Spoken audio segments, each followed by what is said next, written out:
दोस्तों, शक इतनी गंदी चीज है, इतनी गंदी चीज है। शक में इंसान मर भी जाता है और मार भी लेता है। लेकिन मैं कहती हूँ, शक में तुम मारने वाले कौन होते हो? जिस पे आपका शक है, अगर वो आपको इतना प्यार करता तो दूसरी जगह जाता क्यों? और अगर दूसरी जगह गया है तो अपना शरीर लेकर के गया है।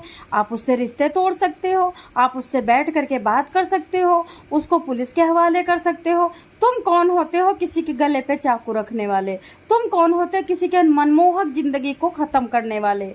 कोई शक मतलब कोई किसी से अगर फंस जाता है, उससे अनैतिक संबंधों में और लिप्त हो जाता है, तो मारने का अधिकार तो फिर सरकार को भी नहीं है भाई। वो अपने शरीर को भुगवा रहा है, अपने शरीर को यूज कर रहा है, अपने शरीर को कुटवा रहा है, अपने शरीर को बर्बाद कर रहा है। वो 84 लाख योनि में जाएगा, वो ऐसी ऐसी जगहों पे जाएगा जहां यमराज जरा सा भी दया नहीं करेंगे। हृदयहीन राक्षस होते हैं यमराज के दूत। वो सुनते हैं ना, देखते हैं ना, कुछ बस उठा उठा के ईंटों की तरह इंसान को पटकते हैं। चलिए बात करते हैं मेरठ की सपना। आप ये फोटो सबसे पहले देखिए, जो मेरठ की सपना है, कितनी गोरी है, कितनी लंबी है, कितनी सुंदर है, कितने अच्छे नैन नक्श है, हाथों में चूड़ा है, इनकी शादी नई शादी हुई। रविशंकर एक मतलब ये मान के चलो कि मेडिकल स्टोर या जर्नल स्टोर का मालिक है। उसकी दुकान है, किराने की दुकान है, उस पे हर चीज उपलब्ध है, घर से लेकर के कपड़े से लेकर के सब कुछ। एक्चुअली ये सपना है जो मेरठ की रहने वाली है। इसकी जब छोटी सी थी बेचारी, बहुत छोटी सी थी, इसके मम्मी पापा खत्म हो जाते हैं। सपना को पालने वाला कोई मौसी, कोई नानी, फिर सपना की जो बड़ी बहन रहती है, वो सपना की बड़ी बहन, शादी हो जाती है, परिवार वाले मिलकर के शादी कर देते हैं। सरिता की शादी हो जाती है। सरिता अब अपनी बहन को अपने पास रख लेती हैं, क्योंकि बहुत लोगों का एहसान ले लिया था। अब क्या होता है, सरिता सपना को अपनी बहन और बेटी की तरह पालती है। उसके बाद जो जीजा होते हैं, जीजा कहते हैं कि हम सपना की शादी करवा देते हैं, और अपने बगल के ही थोड़ी दूर के गांव में एक जनरल स्टोर होता है, उसके मालिक रविशंकर से सपना की शादी करवा देते हैं। रविशंकर इतनी सुंदर बीबी पाकर के उसको हजम ही नहीं होता, उसको नशा चढ़ जाता है, वो पागल हो जाता है। कहते नहीं, लंगूर के हाथ में अंगूर पड़ जाए तो फिर वो न अंगूर खा पाएगा और न खुद वो किसी को खिला पाएगा। अब ये जो रविशंकर है, इतनी सुंदर बीबी पाकर के, गोरी चिट्टी बिल्कुल एकदम बर्फ के समान बीबी पाकर के, अब ये पागल हो गया कि अरे मैं तो इस लायक हूँ नहीं, मैं तो काला भूजा चना हूँ, और मेरे को इतनी सुंदर बीबी कैसे मिल सकती है। अब इसको कहीं ना कहीं इसको अपने मतलब बहनोई यानी जीजा पे शक होने लगता है। स्टार्टिंग से ही, शादी के पहले दिन से ही शक होने लगता है। ये 25 जनवरी को शादी होती है 2025 में, और सपना 1 महीने बाद गर्भवती हो जाती हैं। यूं कहो कि फरवरी में सपना गर्भवती हो जाती हैं। अब सपना का 7 महीने का गर्भ रहता है। अब ये गर्भवती हो जाती है 7वें महीने। इनकी दीदी कहती है कि अब तुम मेरे घर पे रहो, अपना कोई काम करोगी ना कुछ करोगी, अब तुम मेरे घर पे रहोगी और तुम आराम से यहीं पे डिलीवरी भी होगी और हम आपकी सेवा करेंगे। अच्छा, इस तरह से ये बढ़िया दिन बीतता है, बड़ी खुशहाल जिंदगी चलती है। सपना अपना सजती है, संवरती है, अच्छे कपड़े पहनती है, जीजा के घर में बढ़िया आराम से आयश से रहती है, अच्छा खाती है, अच्छा पीती है। और उसका मैका भी था, क्योंकि दीदी उसको पाल करके शादी करवाई थी। तो दोस्तों, एक दिन क्या होता है, सपना के जो जीजा हैं उनके पास रविशंकर का फोन आता है। वो कहते हैं, जीजा जी, भाई साहब, मैं आना चाहता हूँ, बच्चे कहाँ हैं और तुम कहाँ हो? तो जीजा कहते हैं, मैं काम के सिलसिले में बाहर गया हूँ और सपना घर पे है, बच्चे स्कूल गए हैं। सक्की पति बोलता है कि ठीक है, मैं सपना से मिल लूंगा।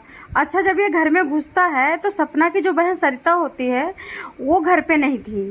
ठीक है, ये घर में घुसता है और सपना से मिलता है और बोलता, सपना, मैं तुम्हारे लिए बहुत बड़ा गिफ्ट लाया हूँ, तुम करो बंद आंख बंद करो और हम आपको आपके गले में नेकलेस पहनाना चाहते हैं अपने हाथों से। अच्छा भाई, लड़की को तो पता है आपको ज्वेलरी और लहंगे और साड़ियाँ और चप्पल कितने प्यारे होते हैं, कॉस्मेटिक के सामान, चूड़ी वगैरह। अब ये सपना खुशी से उछलने लगती है मतलब, और आंख बंद करके खड़ी हो जाती है। जैसे वो आंख बंद करती है तैसे वो अपनी जेब से निकालता है चाकू निकाल करके उसके गले की यूं हाल करता है जितना जो तोरी, लौकी, कद्दू, आलू, टमाटर की भी ना करता हो। खचाक खचाक खचाक खचाक, जल्दी से इतने वार और नहीं, पेट पे, सीने पे, बगल में, जांघों में, प्राइवेट जगह में, सब जगह। और वो बेचारी चीखती है, चिल्लाती, कब तक चीखेगी? आप बताइए कितने तो प्रेग्नेंट। और सुनो, प्रेग्नेंट की जगह पे, एब्डोमिन मतलब जहाँ पे बच्चा था वहां पे, नीचे, मतलब हर जगह। 7 महीने का बच्चा भैया जिंदा होता है पेट के अंदर। 4 महीने में बच्चा समझने लगता है, हिलने डुलने लगता है।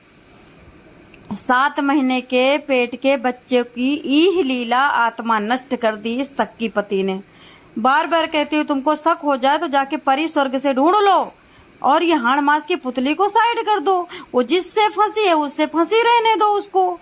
और फिर उसके बाद ये सक्की पति इतना खुश होता, मतलब कितने दिन से ये तड़प रहा, 7 महीने से, जाने कौन सा गुबार लेकर के अब ये मार के धन्य हो गया, बदला ले लिया।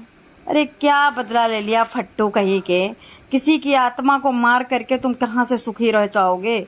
जाओ अब पीसो जेल में। और जानते हो जेलर क्या करते हैं? जेल में बहुत सारे सब वो क्या करते हैं, कांस्टेबल से और सफाई कर्मचारी से और कैदी तक पीछे से लेते हैं तेल लगा के। दिखाओ वीडियो, इतनी वीडियो है कि हम जेल में 15 साल रहे, ये हुआ।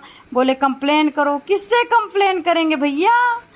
देखिए, वकील जो किसी को सजा दिलवाता है वो पुलिस के बल पे, जज अगर किसी को फांसी या फिर उम्र कैद की सजा देता है वो पुलिस के बल पे। पुलिस बहुत बड़ा बल है यार, बहुत बड़ी ताकत, आत्मा और जड़ है पुलिस भारत देश की। पुलिस चाहे कुछ भी कर सकती है। आपको पता है, बहुत बड़े बड़े केसों में जो इंसान सब कुछ करके भी बरी हो जाता है वो पुलिस का हाथ होता है। पुलिस भैया सीडी खत्म कर दे, क्राइम सीन खत्म कर दे, कपड़े खत्म कर दे, औजार खत्म कर दे, जो चाहे सो खत्म कर दे। जज क्या कर लेगा? कुर्सी पे बैठे बैठे वहां पे कर क्या लेगा? ग्राउंड पे, क्राइम सीन पे तो पुलिस काम करती है भाई साहब।